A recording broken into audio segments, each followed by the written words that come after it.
Le PCT, Parti congolais du travail, favorable à une révision de la Constitution. 45 membres dirigeants du parti au pouvoir se sont déclarés en accord avec cette initiative visant à modifier la Constitution de 2002. Modification motivée, selon le parti du président Denis Sassou Nguesso, par une volonté de moderniser les institutions du pays. Changement, c'est simplement vous balayer toute la loi fondamentale actuelle et vous proposer d'aller vers la majorité du peuple et par voie référendaire, proposer une nouvelle formule à l'approbation de la population congolaise, du peuple congolais. À ce moment-là, nulle part au monde, vous savez, en France, à la Ve République, il y a eu 10 changements de constitution.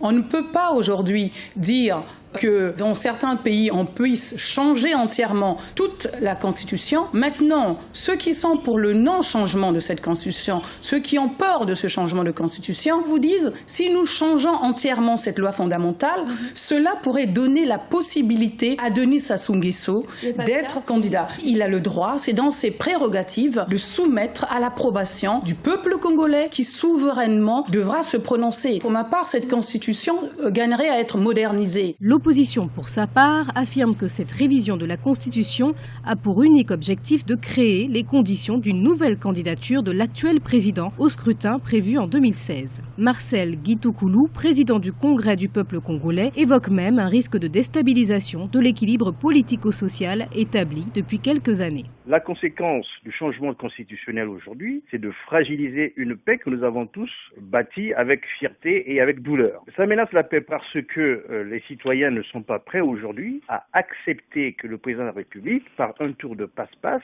rempile en passant par une sorte de coup d'État constitutionnel pour dire « je suis toujours présent et je suis toujours en place » alors que sa politique est décriée dans le pays. La conséquence, c'est effectivement 1. Mettre en péril la paix, 2. Enlever la confiance aux investisseurs étrangers qui veulent bien que les choses bougent dans le pays sur le plan de la gestion et de la gouvernance. Et 3, c'est un manque de respect pour les populations qui lui ont accordé leur confiance pendant 40 ans. La Constitution congolaise en vigueur depuis 2002 limite à 2 le nombre de mandats présidentiels. Le président Denis Sassou Nguesso, élu la même année ainsi qu'en 2009, ne pourrait donc pas briguer de mandats supplémentaires si cette Constitution reste inchangée. Cependant, aucune déclaration du parti au pouvoir ne corrobore pour l'instant les affirmations et les craintes énoncées par l'opposition.